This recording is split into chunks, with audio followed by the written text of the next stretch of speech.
in our country. And I was down there and I saw some pretty heinous things. I saw some pretty heinous things in terms of the way that the police treated the situation and decided to escalate it to the extent of the violence that we see on the news, that is then twisted to make you delegitimize the largest social movement in history, to make others delegitimize the largest social movement in history. And at the end of that, I was on the internet arguing with racists over Facebook, telling them that they're wrong, making them feel as dumb as they seem when they spit out the heinous language that they use. And one of the people that I was talking to tried to belittle what I was saying to him by saying that, "You are not from Chicago. Why are you in Chicago right now? Why are you protesting in Chicago? You're not from Chicago.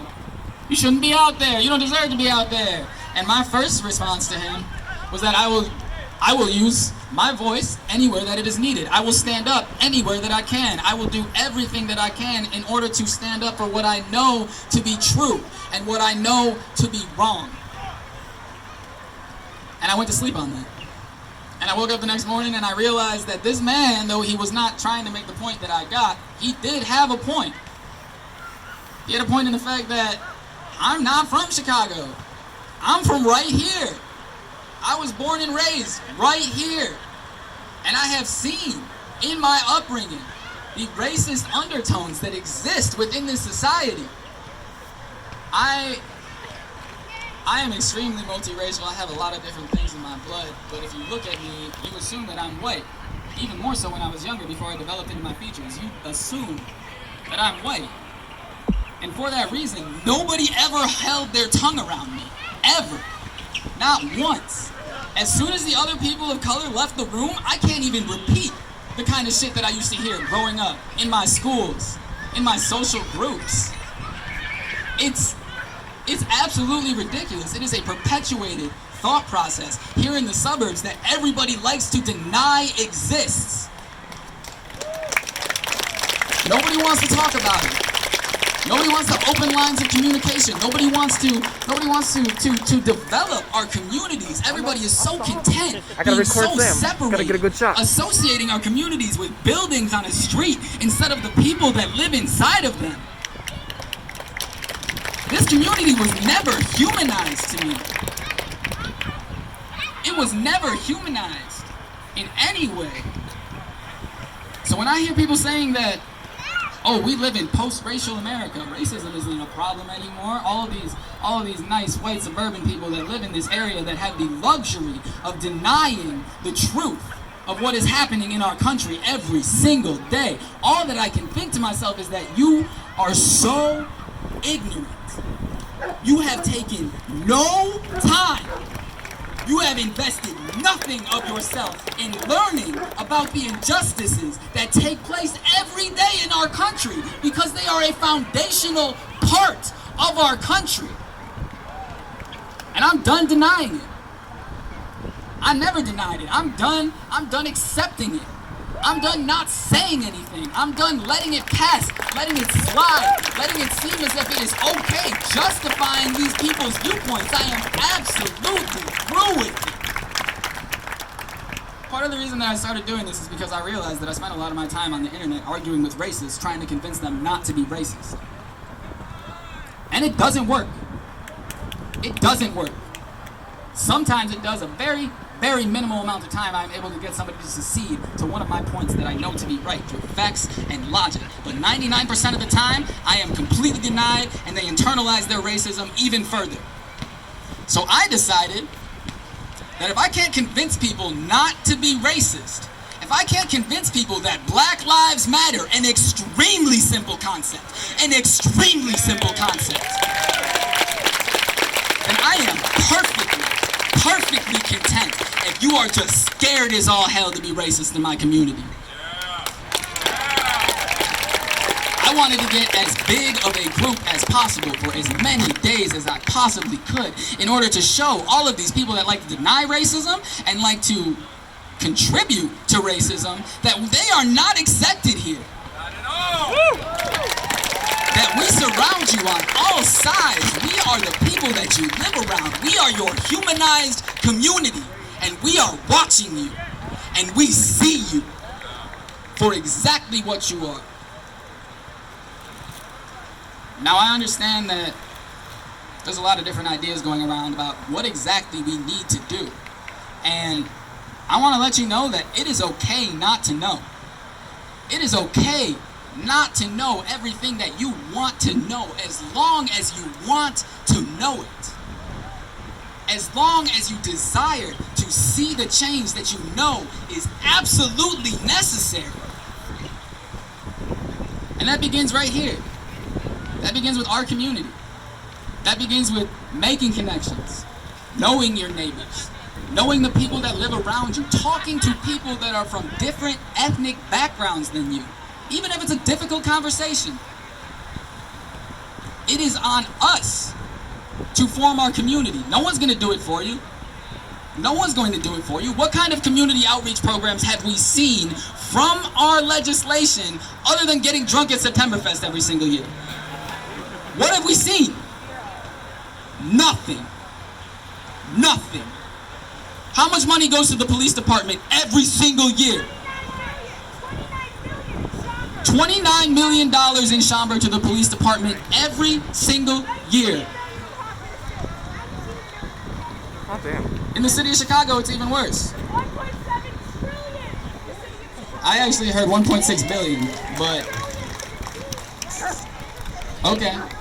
And then, all right, so think about the fact that there are either billions or trillions of dollars being pumped into the policing system, the policing of mostly communities of color, with no community outreach, with closing schools all over the South and West Side every single year, with refusing to acknowledge and address the core causes of crime in which crime is a symptom of.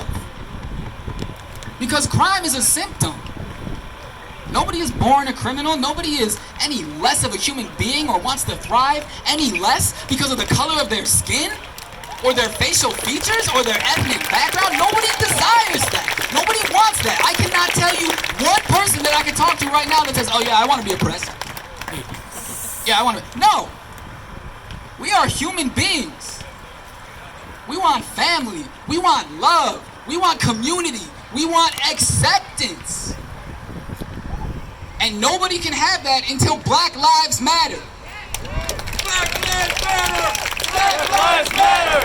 Black Lives Matter! Black Lives Matter! Black Lives Matter! Now, with that being said, personally, what I think is a wonderful movement that is going on around the country right now is the idea of defund the police. Defund the police. There is no reason that there should be 0% of our budget that goes to community outreach, and yet 85% of our budget goes to militarizing police. Why do we need that? Why do we need that? Why? What about that makes people feel safe? What about having armed, basically soldiers marching around your community, watching you, waiting to take you to prison, waiting to find a crime, waiting for you to slip up? What about that makes your community a better place? What about that makes your community a safer place? What about that makes you feel safe? Extensions of the system that is supposed to protect you are killing you. Killing innocent black men every single day, innocent black women every single day. And now it's on camera. It's not even deniable anymore. It's not even something that you can act like it doesn't exist. It is literally filmed. And they still don't care. And they still don't care. Back in 1992 or 1993, I can't remember specifically, we had the first instance of filmed police violence with Rodney King. And there were riots for 6 days after that.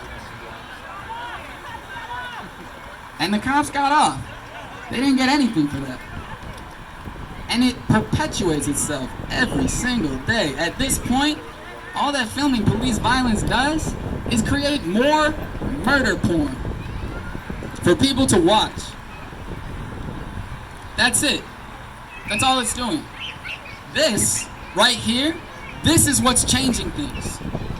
This is what is making our legislators pay attention. This is what is making the establishment scared to proceed.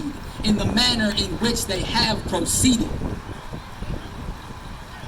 Now is the time.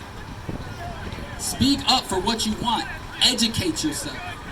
Learn about this. Learn about the systematic ways that America has interwoven racism into its social fabric at its very core, from its very conception. And until we can all be as educated as absolutely possible about that, about the true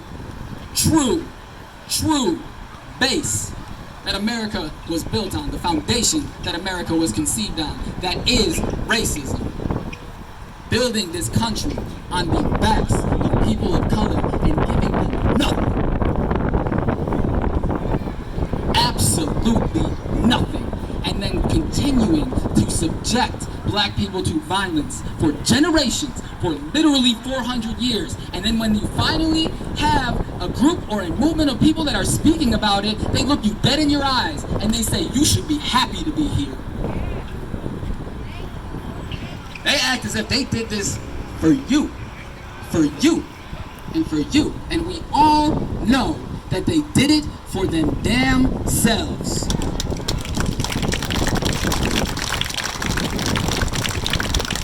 With that being said, centralize your outrage. Internalize it. Use it to be as absolutely diligent as you possibly can in learning about the systems that uphold racism, the institutions that uphold racism within our society. Internalize that. Get smart. Get educated. But don't let it overpower you.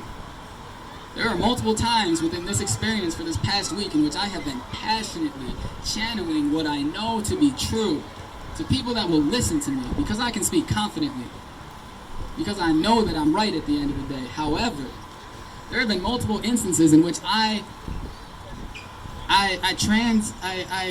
transmitted my outrage so well that I had people believing overinflated figures.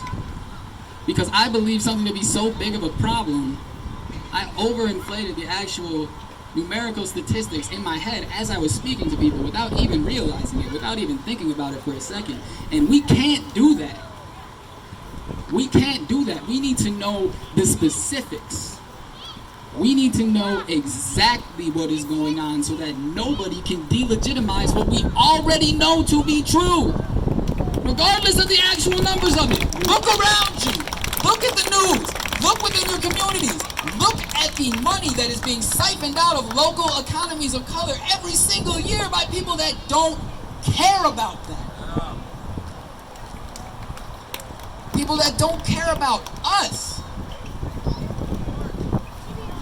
All that I am demanding is that we start to care. We start to care. As soon as you stop paying attention to your government, as soon as you stop paying attention to the institutions that run your life, it's basically the exact metaphorical equivalent of pouring water onto a gremlin. I don't know how many of you have seen that movie or know what I'm talking about, but it will evolve and turn into a beast that will destroy you, that will detriment communities of color and continue to, as they have. So please, go home. Look up Black revolutionaries. Look up Fred Hampton. Learn about it. Learn about the Black Panther movement. Learn the truth. Learn the truth from the people who live it and experience it every single day. Talk to black people. Don't be scared of them. They are people. We are people. Everyone is people. Communicate. Communicate. I love all of you so much just for being willing to come out here today and stand up for what we already know to be right. And I want to thank you. Everybody that has spoken, everybody that has donated money, everybody that has donated supplies, everybody that has allowed us to use their equipment. Something as simple as this PA system so that we can be heard. Something as simple as this overhang right here. This is everything. This is showing that people care. That if you stand up and stand against the oppression in this country, for your fellow man, that you will be supported in mobs. Use that. There will always be more of us than there will be of them. Always. Because as I stated earlier, people want to thrive. People want to have families. People want to see the world. People want to create. People want to work hard. You just have to give them the opportunity. Stop shooting them in the leg at birth by systematically oppressing their people. Stop. Thank you so much, everybody. We're going to transition into a political language now.